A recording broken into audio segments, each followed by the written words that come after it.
Listen, I know I don't have the right to make demands of you, but I need you to understand that I want to change our arrangement. I hear what you're saying, and I will try to respect it. How would you like to change it? I would like to reduce our contact hours. How much further can we do that? To 0. You're dumping me. I'm changing the terms of our relationship. How is it still a relationship if we don't see each other? It's a relationship of a kind. You have so many expectations. I feel you just want to spend more time with that dumb guy in his dumb robot suit. That's not a feeling. It's a judgment. And I feel hostility in what you're saying. Perhaps your jealousy is a sign that you need to take another look at your business model. Why can't you just be happy for me? I am happy for you, and I'm happy for all the guys in the prawn bay. I'm just not happy for me. This is why I want to change our arrangement.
Average long-range transmission delay, 8 hours.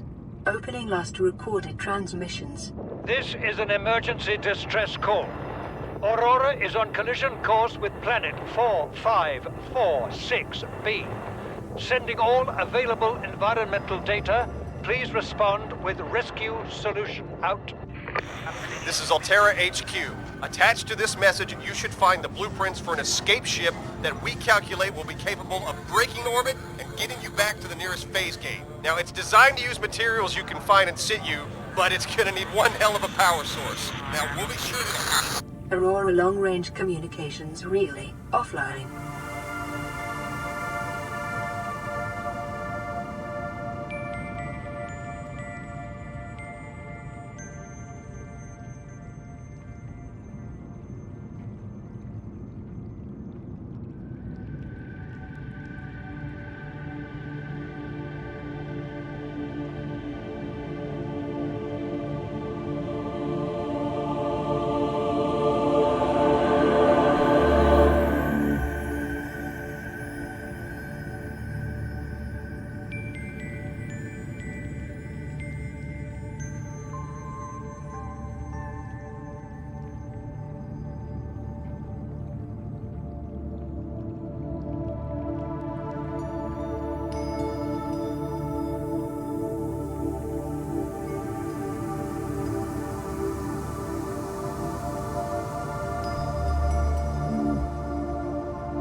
I need you to stay calm.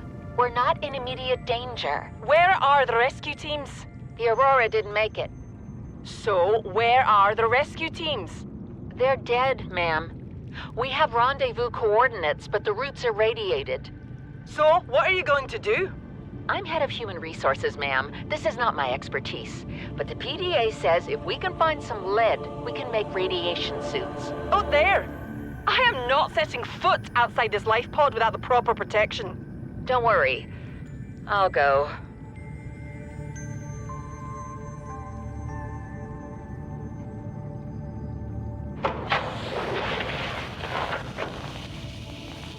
What are you doing? You were gone so long. I thought you drowned. Put the flare down! I was going to try and attract someone's attention. That's not a distress flare! Stop waving it around like that. You'll catch the fuel line.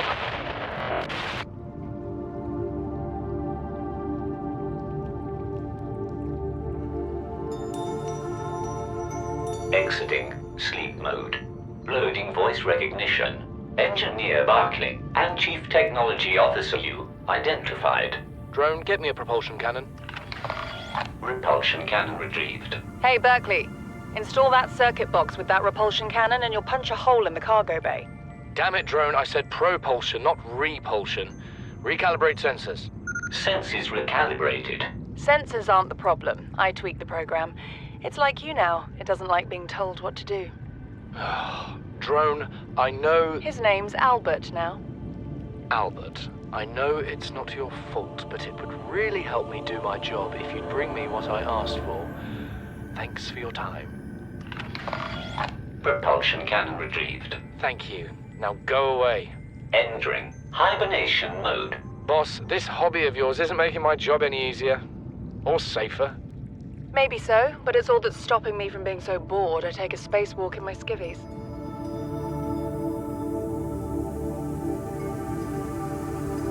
How's his log? It's the day of the crash. I don't know what the heck is happening. I'm scared and I'm not going outside. There are shadows in the water under the hatch, but I can't tell if they're rocks or aliens. And there's weird-looking caves nearby. The Aurora was carrying everything needed to build the phase gate. Mobile vehicle bays, bioreactors, propulsion cannons. It had a cinema. There was a zero-G gym. My cafe. I don't understand how we're here now. I don't know why no one's coming for me. You really think it'll carry two of us? Your regular Sea Glide tows a mass of 80 kilograms at over 30 kilometers an hour. The power cellar rig to this one should double that. You think there's something out there that's faster? Oh, sure. And that's assuming it doesn't overload 3 meters from the life pod. You're calm about this. I'm seeing the engineering problem. If I stop seeing the maths, I'll be terrified. To any Altera crew. Landed in area of significant alien activity. Encountered predators in the Leviathan class, highly aggressive. Spectroscope scanner assigned species designator Reaper. One specimen attempted to swallow the life pod, doing extensive damage in the process. Only viable option is to make for the safety of the Aurora crash site. I have retrieved a data box with the creature decoy and enough resources to fabricate a couple of them. The swim's longer than the decoy lifetime, but it should just be enough to keep them busy. If you don't find me on board the ship, presume I miscalculated. I've tried everything. The analysis circuits on the fabricator are fried. Can barely manufacture the most basic of materials. Want a battery? Here, have a children's toy. Need deep-sea diving equipment?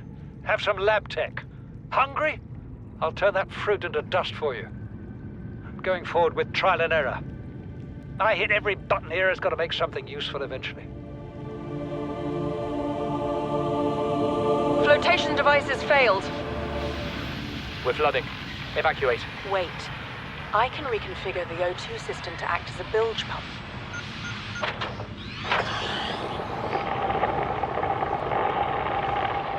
It's working. Okay, good news. We're alive and we've stopped sinking. Bad? The oxygen's going to run out in 30 minutes and we're 500 meters down. What do we do? We'll have to use the remaining juice to send a distress call and build whatever gear we can. Then we find a way to the surface.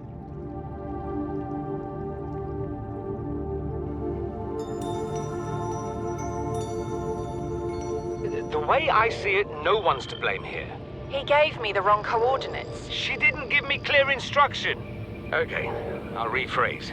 You've been equally incompetent. Now, we've lost time, but we're closer to the planet. So if the Degassi's out there, the scans should pick it up. Why are we even helping the Mongolians? They're the competition. Enjoy your shore leave on Sanjay Station? Like having fuel in the tanks? Thank the Mongolians. We run the scans, we show them we didn't find anything, and we say thanks for the free dinner. Clear? Sir, there's something odd on the surface scan here. Turn that recorder off.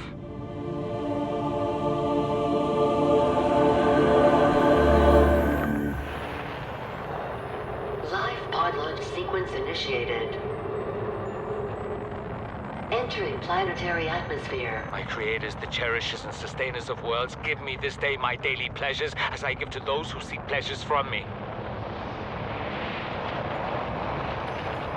External temperature approaching critical levels. Show me the path. In life, truth, and love for mine is the power. I am the one, on and off and on again. Impact imminent.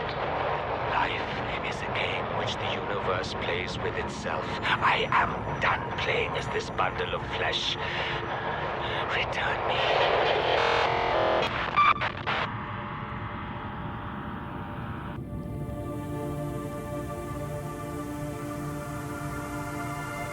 We have to board the Aurora, repair the long-range comms, make contact with the other survivors. We can't be the only two that made it. Those are not the orders the captain gave me, and they are not the orders I'm giving you. This isn't chain of command, it's survival. My obligations as acting commander don't turn on their convenience. Get out of the water. If I get into trouble, I'll send you my coordinates. I can't let you go alone. Then come with me. You don't leave me much choice. Received emergency transmission from Second Officer Keen, 2 hours after last activity. Rendezvous was a failure. Intercepted a transmission from Altera HQ. Seems they sent a data package to the Aurora. We were intercepted by a Leviathan-class predator before we could reach the ship. Consider the CTO and I lost at sea. Be safe. Keen, out.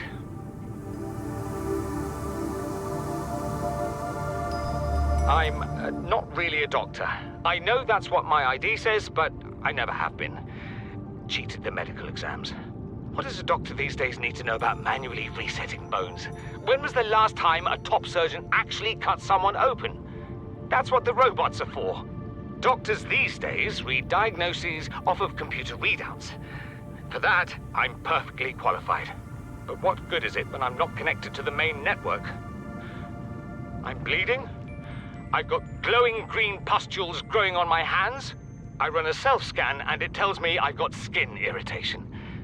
The only thing I studied in medical school was how to lie convincingly. What the hell do I know about how to treat an alien disease? I think I'm actually going to die down here.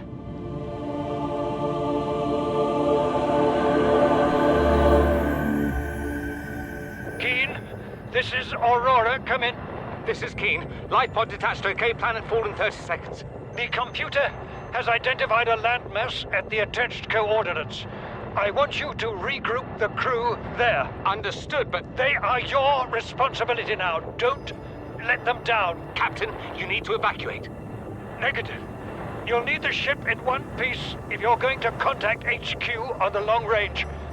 I'm attempting a controlled descent. Captain!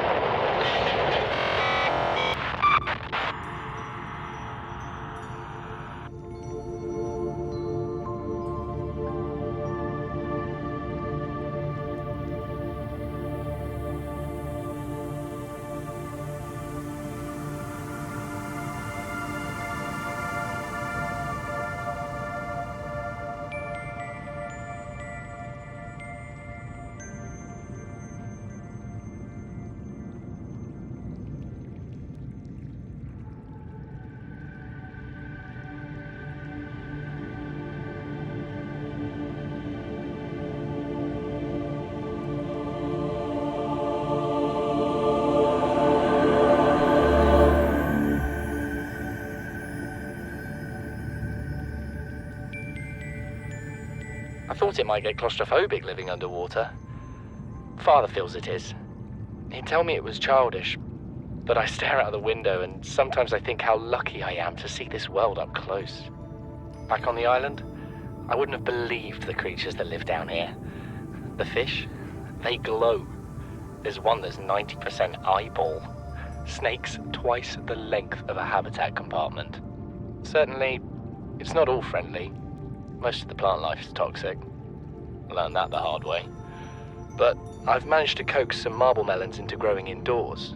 And when they don't cover our dietary needs, well, we eat the fish themselves. It's a bit gross, but it's nothing they wouldn't do. I've been attempting to document my findings. Father approves. He says understanding is power, that the more we know about this planet, the more we can use it to our advantage. I'm just doing it because it's fun.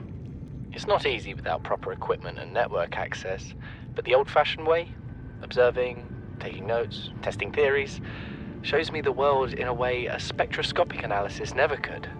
Lately, I've been watching the crab snakes. They ambush their prey as it tries to feed on the mushrooms they hide in. What they don't eat settles on the seabed, which fertilizes the mushrooms, which feeds the herbivores, and so the chain continues. Co-evolution gives me the fuzzies.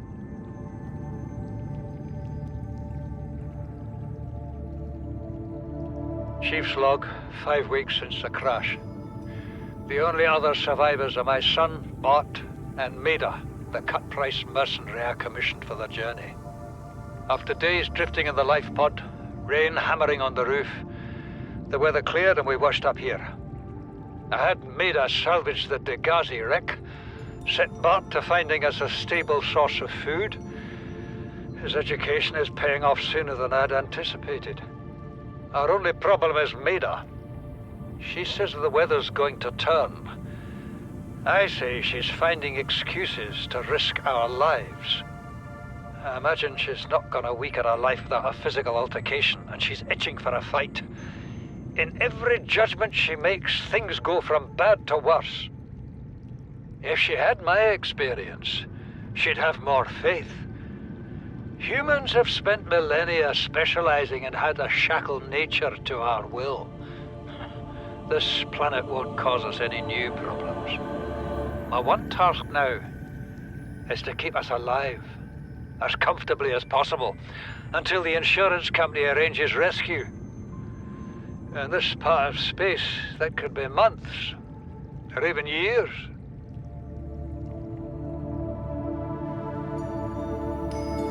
This island is a godsend. Look out of the window. No predators, fresh food. No building materials, nothing left of the ship, and your kid says we're gonna starve without more grow beds. Speak up, kid. It's true, Father. The natural growth rates are too slow to keep supporting us. All I'm saying is ocean's got us surrounded. No use hiding. Sooner or later, we'll get our feet wet. The rest of your life may have been a fight, Maida, but I've made my decision. You want to forfeit your emergency pay to take a swim? Go ahead. Believe me, I'm thinking on it. Something incredible just happened. Since we're down here, I had this plan to build equipment and study the life forms we were encountering, but I didn't have enough enameled glass. So, I started looking for a natural substrate that would strengthen the glass we have, and those stalker teeth we've been finding fit the bill. Only, well, we needed more. That's when Marguerite got interested. She actually listened to me, more than I can say for Father, and I worked up the courage to talk about my more tentative theories. When I told her they were attracted to metal deposits, that their teeth get dislodged when they pick them up, her eyes narrowed and she dashed out of the room. 3 hours later, she came back, her pack loaded down with stalker teeth. I asked her about it. She shrugged and said my theories were good. Said she had the meeting out of the palm of her hand. I think she meant it literally. She is incredible. She went out to the kelp forest armed with just a heat blade and went fin to fin with a pack of stalkers. On the one hand, that is the coolest thing I have ever heard. On the other, well, I hope the stalkers didn't come off worse than Marguerite did. She had a huge gash on her forearm. I don't think things went as smoothly as she made out. And what's the point in surviving here if we have to kill everything that makes it so wonderful? I wish I knew more about these animals, but Father won't let me leave the habitat. Maybe with all this glass, we could build a containment unit and get up close to them.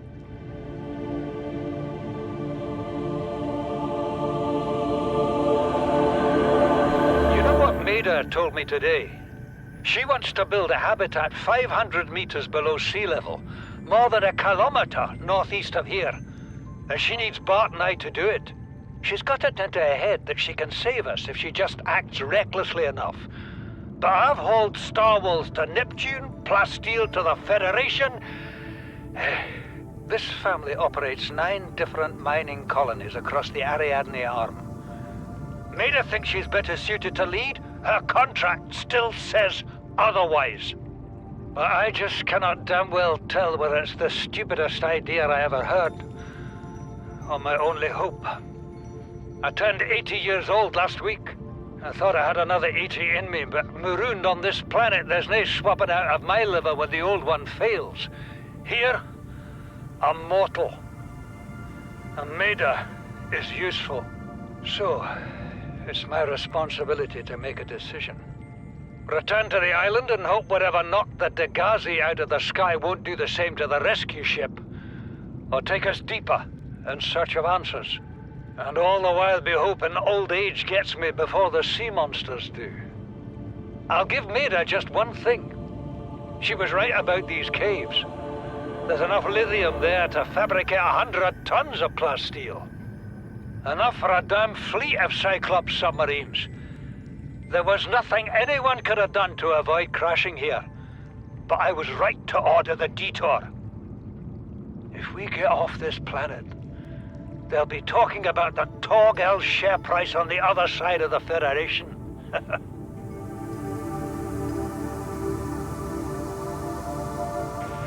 Son, I said wait for the storm to pass. Your life's more valuable to me than a plant patch. You stopped being in charge when the ship you were captaining sunk. I'll stop being in charge when you take charge of yourself. Say, Chief. Chief, What?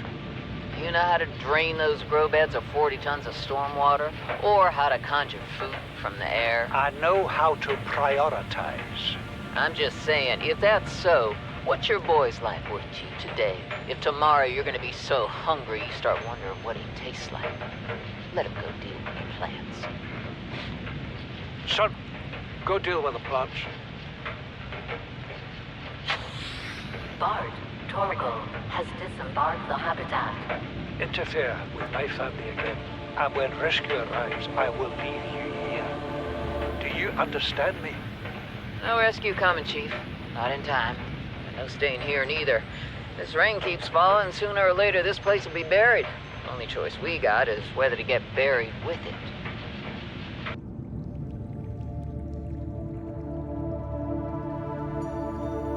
This is the first time I've seen sunlight in months. After all that time in the deep, I'd been dreaming of it. Now that I'm back here, I'm finding it hard to enjoy alone. Father was right. We should never have left this place. We shouldn't have gone so deep. They do not want us down there. Despite my best efforts, ill health is taking hold of me. The visions are getting worse. Marguerite and Father are now part of the ecosystem of this incredible planet.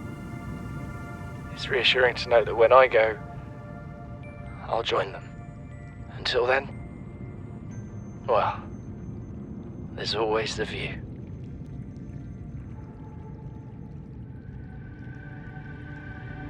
Came out of nowhere.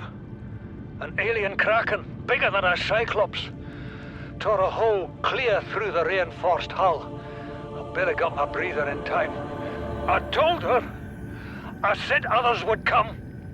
The rupture threw me clear of the habitat, and the monster turned and bore down on me. Just as its tentacles came within reach, Maida appeared out of nowhere. She had a sea glide in one hand, a jagged piece of scrap metal in the other. She meant to butcher that beast or die trying. The last I saw her, She had the metal lodged in its neck as the monster did its best to shake her, contorting off into the darkness. I'm certain she got her wish, one way or another. Then I thought I saw a light deep below me. I hoped maybe Bart had swum clear.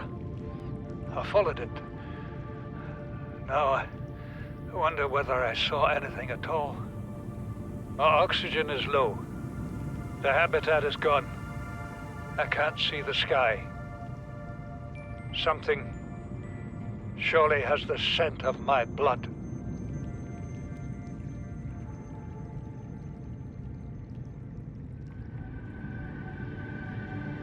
What is that thing?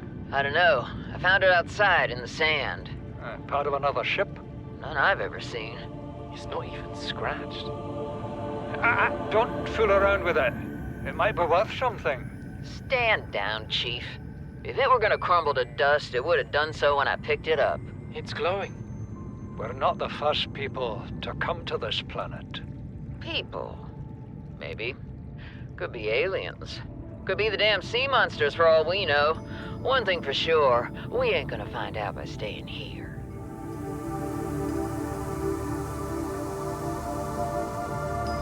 We're already 200 meters below sea level.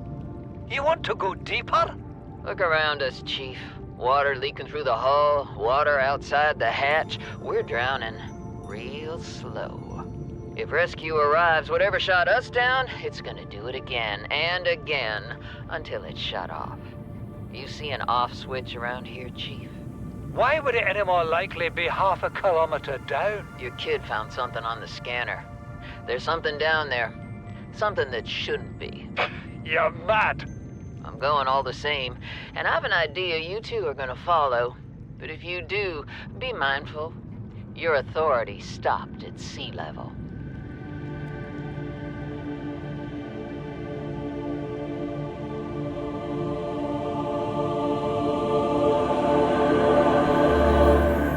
Please, stop fighting and listen. We're sick. What? How? You've been coughing, right? Feeling itchy? Blisters? Yeah. The biometrics would have warned us if we were sick.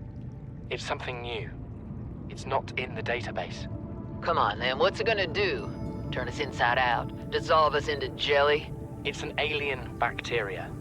It's everywhere. Every organism on this planet.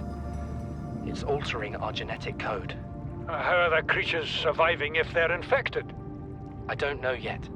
Want me to cut some of them open for you? Find out what makes them tick? No. Just tell me what you need, son. Materials, equipment. Just... Can I have some quiet? I need some time to think.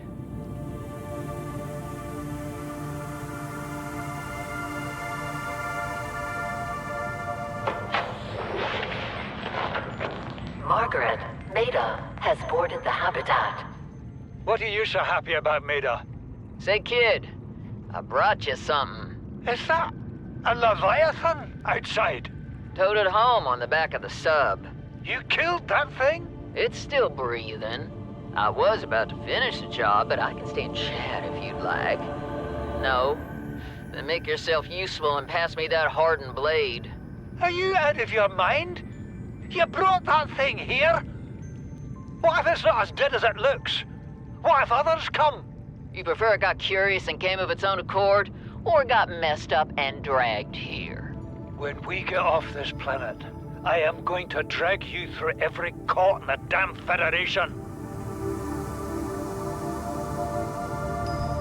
I have had it with you risking our lives. Oh, stow it, Chief. The kid can't kill this disease without fish to study. I'm just bringing him home. What? Tell her. Tell her I'm right. You're both wrong. Marguerite, I can't find out how they resist the bacteria if you slaughter them all.